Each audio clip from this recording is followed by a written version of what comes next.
In the last episode of Metric's Dungeon, Edwardo and Winston decide to search for the mysterious and drunken Olaf's magical crossbow. Along the way, Edwardo and Winston come face to face with three orphan kids looking for their uncle. Let's just say their search will be in vain. Edwardo finds hidden tracks leading away from the wagon to a farming nook. Interrogation turns to violence and a militia guard steps in to help the pair defend themselves. Edwardo tries to placate an attacking dog by giving it some meat. The dog continues attacking, and Edwardo reclaims his meal for later. The militia guard is highly effective. Winston will be cleaning out his cape for weeks. With the militia guard failing to get anything out of Sarah, a survivor of the battle, Winston leans in close and diplomatically says, "Give me that crossbow!" It's super effective. With the crossbow reclaimed, the pair meet with Parthen the dwarf in town, who had tasked them with finding his lost companions. As a reward for their efforts, Parthen grants Winston and Edwardo some new skills and trinkets. Edwardo receives a special meal, perfect for a single eating session. As Parthen is skilled in many things, the duo ask him to identify the magical crossbow. It contains the power to make anybody into a silent assassin.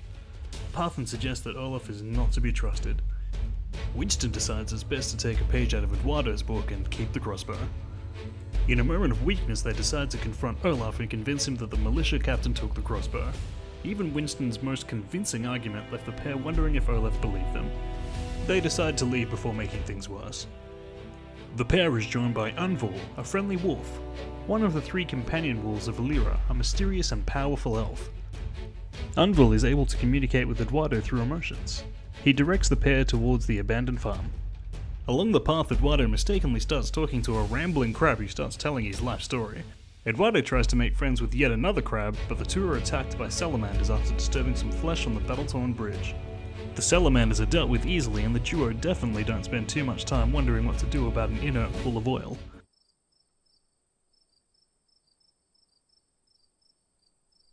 Winston and Edwardo have made it to the abandoned farm and spot what appears to be a campfire in the distance.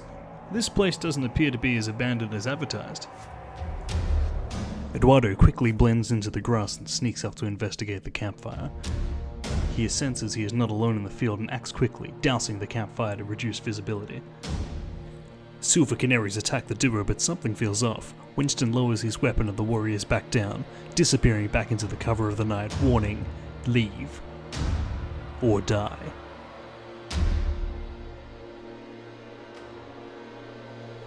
Unvul howls and Illyra is summoned. Immediately sensing evil, possibly tropical in nature, Illyra runs towards a mage, trying to stop her from casting a spell, but it is too late. Fire engulfs the clearing ahead, and the duo prepare for battle.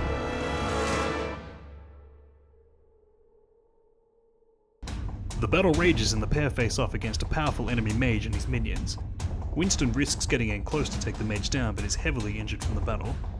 Unvul teleports near the mage and casts a protective spell to absorb damage and howls to entice the mage's attention.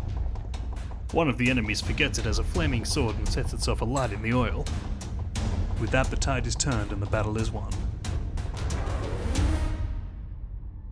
Curious to learn more about their attackers, Edwardo bites down on some flesh remaining where the mysterious character that Illyra had sensed had made their exit. Upon biting into the flesh, Edwardo is overcome by pain and collapses on the ground. As Illyra attempts all manner of spells to revive Edwardo, Edwardo sees a room with a single candle in it.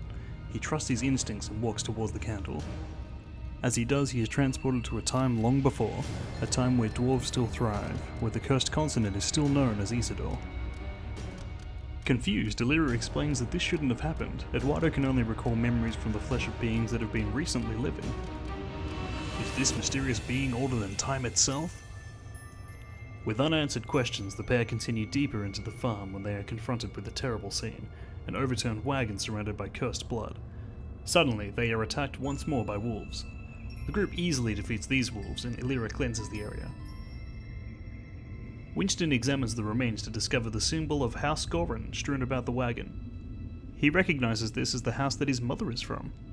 Finding no further information, Edwardo speaks with a nearby squirrel who repeatedly says, "Careful, careful." They push on to find a vast pool of cursed water.